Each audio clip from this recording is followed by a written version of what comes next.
नमस्कार, स्वागत है आपका। मैं हूं आपके साथ अनाया शर्मा। शुरुआत करेंगे खबरों की, उससे पहले रुक कर लेते हैं इस वक्त की हेडलाइंस की ओर। बेमेतरा पहुंचे उप मुख्यमंत्री अरुण साव। बीजेपी किसान नेता योगेश तिवारी ने किया स्वागत। बीजेपी कार्यकर्ता मुख्य रूप से रहे मौजूद। कोंडागांव पहुंचे कैबिनेट मंत्री केदार कश्यप और बीजेपी के प्रदेश अध्यक्ष किरण देव। बीजेपी कार्यकर्ताओं ने किया भव्य स्वागत। बीजेपी के प्रदेश अध्यक्ष किरण देव ने जनता को किया धन्यवाद। अंबिकापुर में नवनिर्वाचित विधायक राजेश अग्रवाल ने निकाली आभार प्रदर्शन यात्रा। यात्रा में बड़ी संख्या में बीजेपी कार्यकर्ता हुए शामिल। विधायक का ढोल नगाड़े के साथ किया भव्य स्वागत। बंकाजोर में नवनिर्वाचित विधायक विक्रम असेंडी का स्वागत। टीचर्स एसोसिएशन ने किया स्वागत। नई सरकार के आने से प्रदेश में उत्साह का माहौल। और अंबिकापुर में अवैध धान भंडारण पर ताबड़तोड़ कार्रवाई। कलेक्टर कुंदन कुमार के निर्देश पर हो रही कार्रवाई। 1940 बोरी अवैध धान को किया जब्त। चलिए रुक करेंगे खबरों की और। मुख्यमंत्री हेमंत सोरेन ने कांके रोड रांची स्थित मुख्यमंत्री आवासीय कार्यालय में झारखंड क्रिश्चियन यूथ एसोसिएशन के प्रतिनिधिमंडल और GAL चर्च के बिशप सिमन तिर्की ने मुलाकात कर क्रिसमस पर्व की हार्दिक बधाई और शुभकामनाएं दी हैं। मौके पर मुख्यमंत्री हेमंत सोरेन ने भी सभी को क्रिसमस पर्व की हार्दिक बधाई और शुभकामनाएं दी हैं। इसी के साथ आपको बता दें कि इस अवसर पर मुख्यमंत्री हेमंत सोरेन ने कहा कि क्रिसमस पर्व एक दूसरे से खुशियां बांटने वाला पर्व है। ये पर्व हम सभी को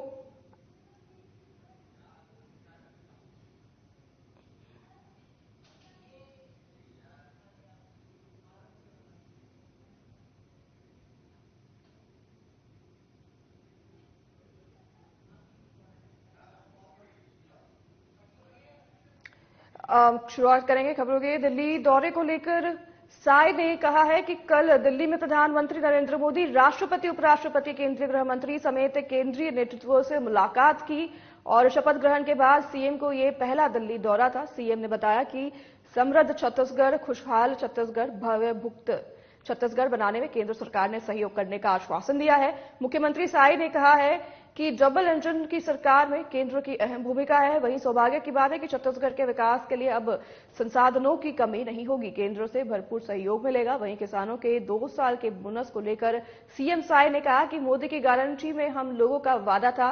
2 साल का बोनस छत्तीसगढ़ के करीब 12 लाख किसानों को देंगे। पूरे प्रदेश में करीब 12 लाख किसानों को 2 साल का बोनस उनके अकाउंट में दिया जाएगा। मुख्यमंत्री साय का भाषण आपको बता रहे हैं, आपकी स्क्रीन पर आपको सुनाते हैं उनका भाषण। देश की राजधानी दिल्ली में हम और हमारे साथ हमारे दोनों डिप्टी सीएम श्री अरुण साव जी, श्री विजय शर्मा जी के साथ सभी वरिष्ठों के साथ सौजन्य मुलाकात हुई है। आदरणीय माननीय राष्ट्रपति महोदया श्रीमती द्रौपदी मुर्मू जी से, उपराष्ट्रपति माननीय श्री धनखड़ जी से,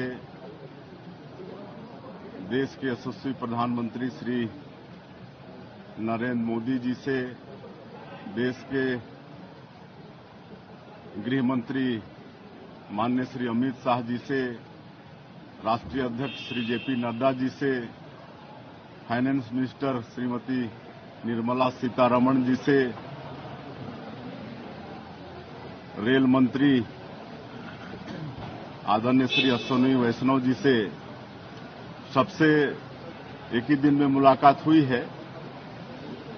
और ये सौजन्य मुलाकात थी शपथ ग्रहण के बाद। ये पहला हम लोगों का दिल्ली दौरा था। अभी आपने सुना मुख्यमंत्री का बयान। चलिए आगे बढ़ेंगे इसी के साथ खबरों में। मध्य प्रदेश के मुख्यमंत्री डॉक्टर मोहन यादव उज्जैन पहुंचे। इस दौरान पुलिस लाइन में स्थित हेलीपैड पर जनप्रतिनिधियों और प्रशासनिक अधिकारियों ने उनकी आगवानी कर स्वागत की। यहां से मुख्यमंत्री सीधे अनुभूति पार्क पहुंचे, जहां उन्होंने नगर निगम की तरफ से बनाए गए अनुभूति पार्क का लोकार्पण किया और लोकार्पण के बाद मुख्यमंत्री डॉक्टर यादव ने हाथों में झाड़ू थामकर पार्क की सफाई भी की। इसके बाद मुख्यमंत्री ने कालिदास अकादमी पहुंचकर हस्तशिल्प मेले का फीता काटकर और दीप प्रज्वलित कर विधिवत शुभारंभ किया। इस मौके पर जनप्रतिनिधि और कई अधिकारी भी मौजूद रहे। किसी प्रकार की कोई डेवलपमेंट के अलावा जनहितैषी योजना भी नहीं रुकेगी। और हम सब जानते हैं कि आने वाले समय में 2028 में कुंभ मेला आएगा और कुंभ मेला जिसको हम सिम्मस्त कहते हैं, और सीमांत के सभी विकास कामों में भी उसी प्रकार से हम अपनी पूरी ताकत लगा करके वो दृष्टि देने वाले हैं, जिसके आधार पर अभी तक के सबसे अच्छे मेले में कोई भराएगा तो अपना मध्य प्रदेश का सीमांत मेला 2028 का रहेगा। और हम सब उसकी भूमिका बनाने के लिए अलग अलग प्रकार से आपके मन में भी कोई अच्छा आइडिया हो, विकास के मामले में अच्छा सुझाव हो, जो प्रदेश की बेहतरी के लिए अच्छा हो सकता है, और चलने वाली योजनाओं में भी कोई सुझाव है और किसी प्रकार की कोई शिकायत हो तो वो भी आप बता सकते हैं। हम सब मिलकर के सारे के सारे लोग, जब चुनाव होते तो हम अलग अलग दल के लोग हो सकते हैं, अलग अलग भूमिका में हो सकते हैं, लेकिन चुनाव के बाद हम सब एक हैं, सब इकट्ठे हैं और इकट्ठे होकर के जो अच्छा हो सकता है। मुझे इस बात की प्रसन्नता कि इस बार विधानसभा में भी सबने मिलकर के हमारे सभापति का निर्वाचन सर्वानुमति से किया था। मैं कांग्रेस पक्ष को भी बधाई देना चाहता हूं जिन्होंने इस बात का साथ दिया, और क्या पक्ष क्या विपक्ष सबने मिलकर के सदन भी चलवाया, और सदन चलने के साथ से लगा करके जो मूल भाव है कि विकास के मामले में हम एक दूसरे का साथ लेकर आगे बढ़ते हुए और नए नए कीर्तिमान बनाएं। मेरी अपनी ओर से एक बार फिर नगर निगम उज्जैन को बधाई। दिल्ली से लौटने के बाद एयरपोर्ट पर पत्रकारों से चर्चा में उप मुख्यमंत्री अरुण साव ने कहा कि सरकार गठन के बाद पहली बार दिल्ली जाना हुआ है। प्रधानमंत्री समेत केंद्रीय नेतृत्व से मुलाकात हुई। भेंट के दौरान प्रदेश से संबंधित अनेक विषयों पर चर्चा हुई। वहीं उन्होंने छत्तीसगढ़ कांग्रेस प्रभारी बदले जाने पर कांग्रेस पर निशाना साधा है। उन्होंने कहा है कि धीरे धीरे प्रदेश में कांग्रेस अप्रासंगिक हो रही है।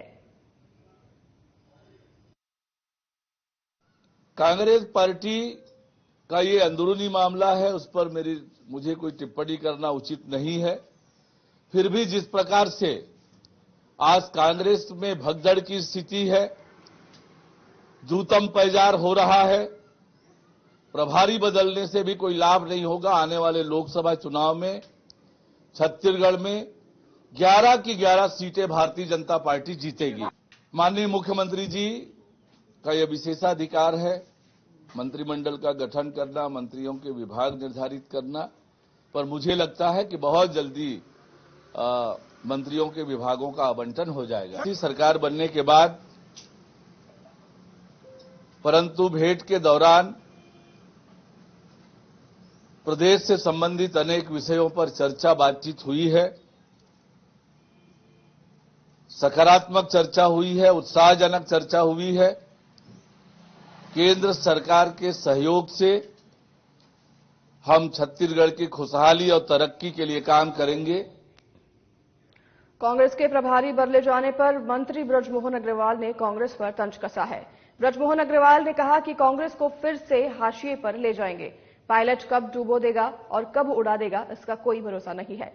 पहले राजस्थान में नैया डुबो दी और अब यहां डुबोने के लिए भेजा गया है।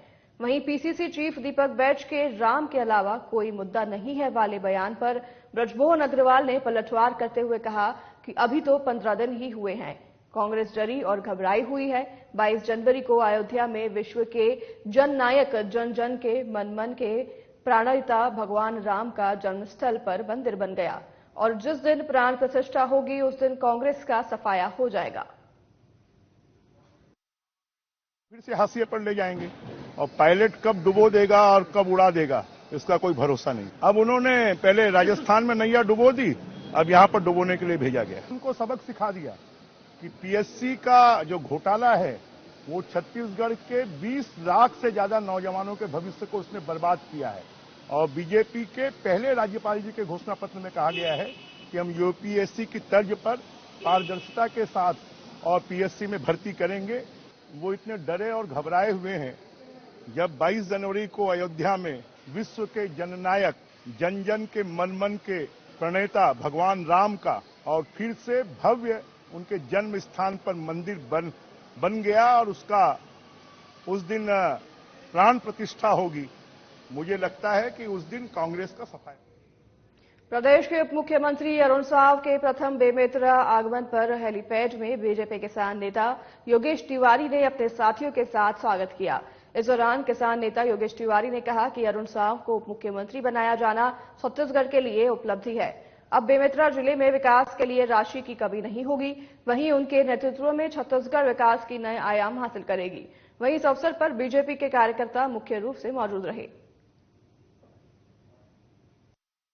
फंक्शन में जाने के लिए यहाँ बेमेतरा आया हुआ हूँ। और जब बेमेतरा आया हूँ तो अपने साथी कार्यकर्ताओं से मिलकर बातचीत कर यहाँ रुका हूँ। सभी कार्यकर्ताओं से मैंने भेंट की है, मिला हूँ, बातचीत किया हूँ। निश्चित रूप से बेमेतरा की 3 सीटें भारतीय जनता पार्टी ने जीती है। छत्तीसगढ़ में ऐतिहासिक बहुमत भारतीय जनता पार्टी को मिला है, वोटों के प्रतिशत के हिसाब से भी और सीटों के हिसाब से भी। जनता ने भरपूर आशीर्वाद भारतीय जनता पार्टी को दिया है और जिस उद्देश्य से इतना बड़ा आशीर्वाद दिया है, हमारी सरकार जनता की इच्छा और आकांक्षाओं को पूरा करने के लिए काम करेगी।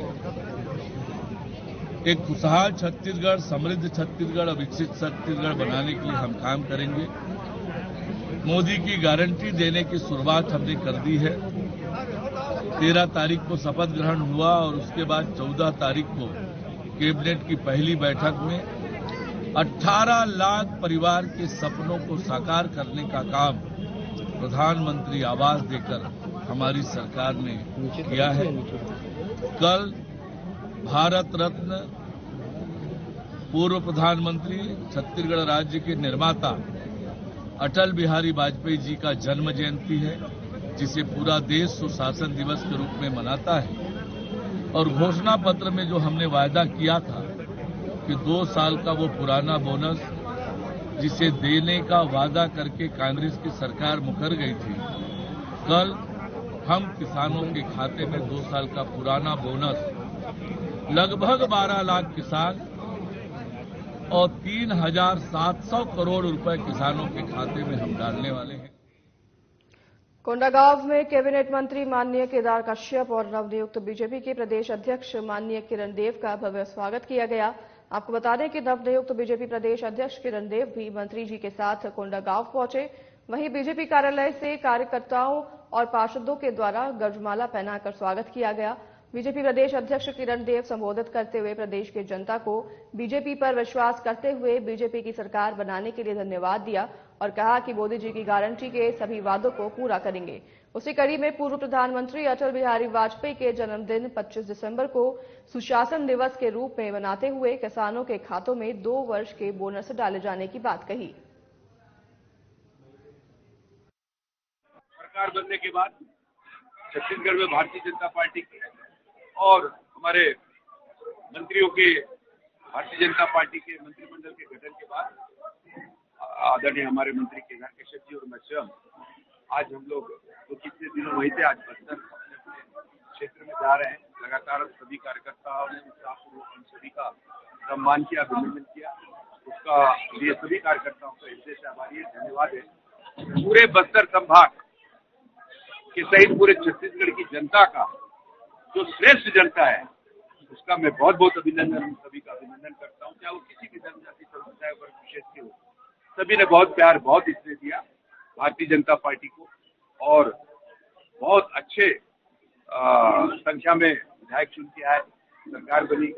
अब एक्शन मोड में भारतीय जनता पार्टी की सरकार हमारे मुख्यमंत्री जी आदरणीय नरेंद्र मोदी जी की और तमाम योजनाएं जो गांव गरीब किसान की जो पिछले 5 साल इन्होंने रोक के रखा था कांग्रेस, उसको जितनी से जल्दी इम्प्लीमेंट हो उस इम्प्लीमेंट में आगे की दिशा में बढ़ रहे हैं। संगठन भी निश्चित रूप से अपने गति से और प्रभावशील रूप से काम करने के लिए तैयार है। छत्तीसगढ़ के मुख्यमंत्री विष्णुदेव साय के मंत्रिमंडल में सूरजपुर के लक्ष्मी राजवाड़े को बड़ी जिम्मेदारी मिली है। वहीं मंत्री बनने के बाद लक्ष्मी राजवाड़े पहली बार अपने गृह जिला सूरजपुर पहुंची, जहां कार्यकर्ताओं ने स्थानीय बस स्टैंड पर मंत्री को लड्डुओं से तोला और भव्य स्वागत किया। वहीं मंत्री राजवाड़े ने कहा कि सबसे पहले जो मूलभूत सुविधाएं हैं उन्हें पूरा करूंगी और जो हमारी सरकार के द्वारा घोषणा की गई है उन्हें पूरा करना हमारी सबसे पहले जिम्मेदारी रहेगी। हमारा भारत देश नीचे से गिना जाता था, लेकिन आज हमारा देश।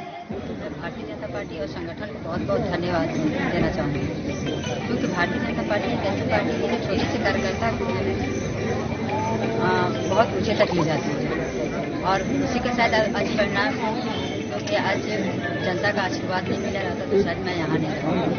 बहुत बहुत धन्यवाद उस जनता को भी देना चाहूँगी जिन्होंने मुझे वर्तमान विधानसभा का विधायक बना के मुझे छत्तीसगढ़ मंत्रिमंडल में जगह दी। मैं मुख्यमंत्री जी को भी बहुत बहुत धन्यवाद देना चाहूँगी कि पहली प्राथमिकता में जो मूलभूत सुविधाएं हैं वो रहेगी। उसके बाद छत्तीसगढ़ की जो घोषणा पत्र है, घोषणा पत्र में महिलाओं के लिए, युवा के लिए, किसान के लिए, सभी वर्ग के लोगों के लिए एक प्राथमिकता दी जाएगी जो घोषणा पत्र में थी, पहली प्राथमिकता होगी।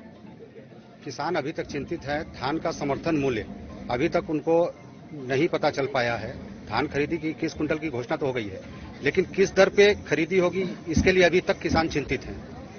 देखिए, डिस्कस चल रहा है, उसको जल्द ही हमारे मुख्यमंत्री जी उस पर विचार कर रहे हैं और जल्द ही लोगों, किसानों को राहत मिलेगी बहुत जल्द।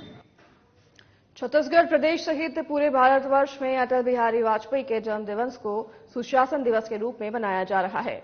इसी कड़ी में सरायपल्ली नगर पालिका प्रांगण में भी सुशासन दिवस मनाया गया, जिसमें बीजेपी महिला मोर्चा के प्रदेश उपाध्यक्ष डॉक्टर सरला कोसरिया, कांग्रेस पार्टी से नगर पालिका अध्यक्ष अमृत पटेल, बीजेपी महामंत्री संजय शर्मा, वरिष्ठ बीजेपी नेता विपिन उबोवेजा सहित नगर पालिका कर्मचारी, अधिकारी और प्रतिनिधि मौजूद रहे।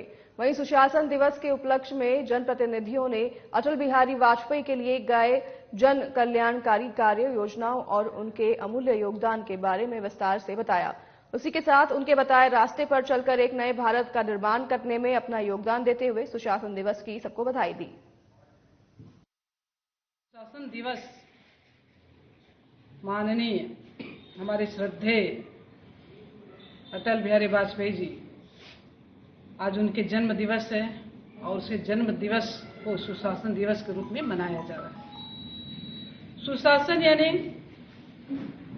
शासन प्रणाली का, विधायिका, कार्यपालिका और न्यायपालिका तीनों का सुशासन सुव्यवस्थित रूप से भारत की जनता के लिए, अंत्योदय अंतिम छोर के गांव के लिए, अंतिम व्यक्ति तक के लिए सुव्यवस्थित ढंग के उनकी सुविधाओं को समुचित लाभ देने के लिए यह सुशासन के नाम से जाना जाता है। सुशासन की व्यवस्था के लिए अपने अटूट श्रद्धा और अपने समर्पण, राजनीतिक पहलुओं में नियम से चलते हुए और उन राजनीतिक पहलू पर चलते हुए न्यायपालिका को सम्मान देना, कार्यपालिका को सम्मान देना और राजनीति में शुचिता लाना, यह भी सुशासन के बहुत अच्छे उदाहरण है। आज बहुत ही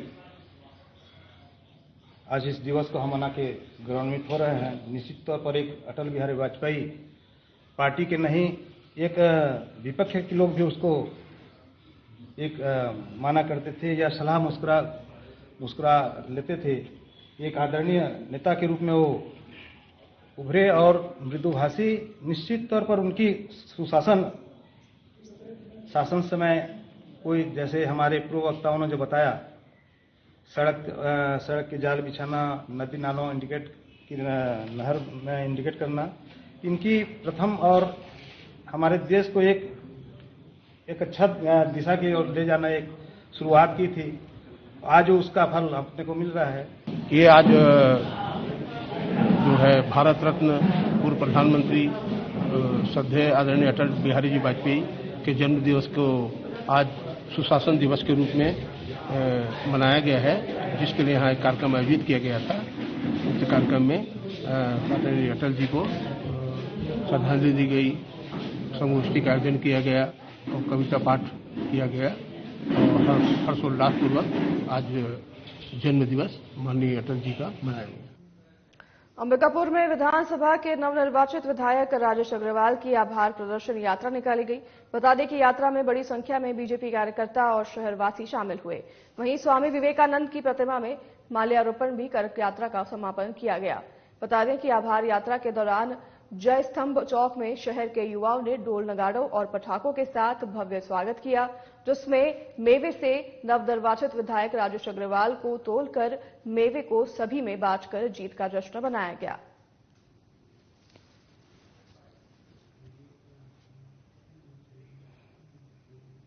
मुख्यालय पर कांग्रेस पार्टी के आह्वान पर झाबुआ विधानसभा क्षेत्र के विधायक डॉक्टर विक्रांत भुरिया के नेतृत्व में धरना प्रदर्शन किया गया है। वहीं डॉक्टर विक्रांत भूरिया ने संसद पर हुए हमले पर बोलते हुए कहा कि जब विपक्ष के सांसदों ने कहा कि हमलावर संसद के अंदर कैसे प्रवेश कर गए, विपक्ष के सांसदों की तरफ से इतना बोलने पर ही केंद्र की बीजेपी की सरकार ने विपक्ष के 140 से अधिक सांसदों का निलंबन कर दिया। साथ ही उन्होंने कहा कि केंद्र की बीजेपी पर आरोप लगाते हुए कहा है कि ये लोकतंत्र की हत्या है। आज पूरे देश में एक जबरदस्त आक्रोश है और गुस्सा है। जिस तरह से जनता के चुने हुए सांसदों को 142 सांसदों को संसद से बाहर कर दिया गया क्योंकि वो जनता की आवाज उठा रहे थे, क्योंकि उन्होंने ये सवाल कर लिया कि लोकतंत्र पर जो हमला हुआ, संसद में बाहर के लोग घुस गए, सुरक्षा में इतनी बड़ी चूक हो गई, उस पर ये सरकार जवाब देने को तैयार नहीं है और इनको सीधे सीधे विधेयक पास करने थे। उसके कारण पूरे विपक्ष को संसद से बाहर करने की इन्होंने साजिश करी है। 142 सांसदों को संसद से बाहर कर दिया गया। हम चुप नहीं बैठने वाले, ना इन तानाशाही से डरने वाले हैं। ये तानाशाही के खिलाफ एक क्रांति का आगाज है और आज पूरे देश में इस तरह के आंदोलन हो रहे हैं। तो वहीं अंतागढ़ विधानसभा क्षेत्र के नवनिर्वाचित विधायक विक्रम देव उसेंडी का छत्तीसगढ़ टीचर्स एसोसिएशन कोयली बेड़ा कांकेर ने पुराना बाजार पंखाजूर में गजमाला पहनाकर जोरदार स्वागत किया है, जिसे लेकर एसोसिएशन के जिला सचिव संतोष जायसवाल, कोयली बेड़ा और अध्यक्ष भोला प्रसाद ठाकुर ने कहा कि प्रदेश के इतिहास में ये पहली बार हुआ है कि कर्मचारियों को केंद्र के सामने महंगाई भत्ता प्राप्त करने के लिए आंदोलन हेतु सड़क पर उतरना पड़ा है। वहीं एसोसिएशन के पदाधिकारी द्वय ने कहा कि प्रदेश में नई सरकार के आने से प्रदेश के समस्त शिक्षकों सहित अन्य कर्मचारियों में उत्साह का संचार हुआ है। साथ ही अब प्रदेश की सरकार अपने घोषणा पत्र मोदी की गारंटी घोषणा पत्र में उल्लिखित बिंदुओं का पालन करेगी और कर्मचारियों को अपनी लंबित मांगों के साथ साथ छोटी मोटी समस्याओं के लिए बेवजह परेशान नहीं होना पड़ेगा।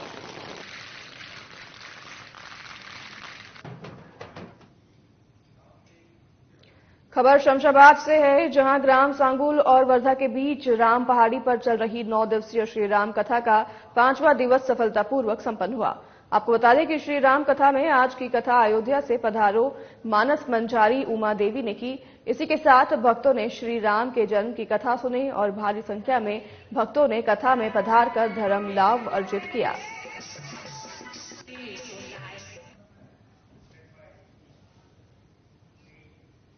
अंबिकापुर में अवैध धान भंडारण और परिवहन पर ताबड़तोड़ कार्रवाई की गई है।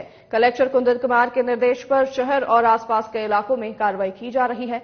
उसी कड़ी में जिला प्रशासन की टीम ने बड़ी कार्रवाई की, जिसमें अलग अलग स्थानों से 1940 बोरी अवैध धान जब्त किए गए हैं। विभाग की संयुक्त टीम द्वारा दुकान संचालकों से धान के संबंध में दस्तावेज की मांग किए जाने पर किसी प्रकार के दस्तावेज प्रस्तुत नहीं किए गए, जिसके बाद अधिनियम के तहत कार्रवाई कर धान जब्त कर लिए गए हैं। इसी प्रकार कई क्षेत्रों में कार्रवाई की जा रही है।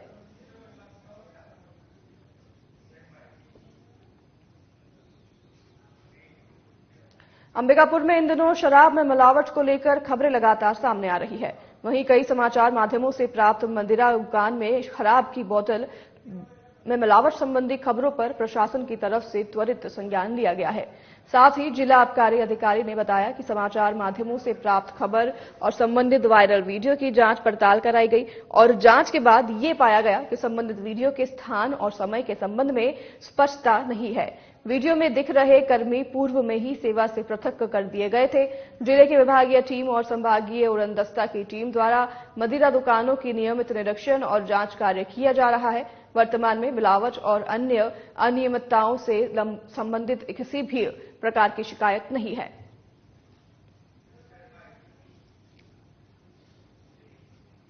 संगरौली में प्रतिबंधित सड़कों से कोल परिवहन करने वाले वाहन पर पुलिस ने दर्जन भर से ज्यादा वाहनों को जब्त किया है। बता दें कि पुलिस कार्रवाई से कोल ट्रांसपोर्टरों में हड़कंप मच गया है। वहीं जानकारी के मुताबिक परसोना माजन मोड़ से एनसीएल की निगाई जयंत परियोजना से कोयला लोड करने जा रहे 2 दर्जन से अधिक वाहनों को पुलिस ने जब्त किया है।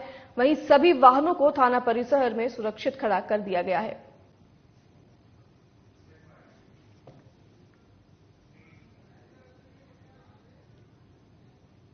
अंबिकापुर में सरगुजा पुलिस की ओर से नशे के विरुद्ध अभियान नवा अभियान के तहत ड्रग तस्करों के खिलाफ सख्त कार्रवाई जारी की गई है। सरगुजा पुलिस अधीक्षक सुनील शर्मा ने नशीले पदार्थों की खरीद पर प्रभावी नियंत्रण करने के निर्देश दिए हैं, जिसके बाद आरोपियों के कब्जे से कुल अब तक 400 नग अवैध नशीला इंजेक्शन बरामद किए गए हैं, जिसकी कुल कीमत 2 लाख रुपए बताई जा रही है।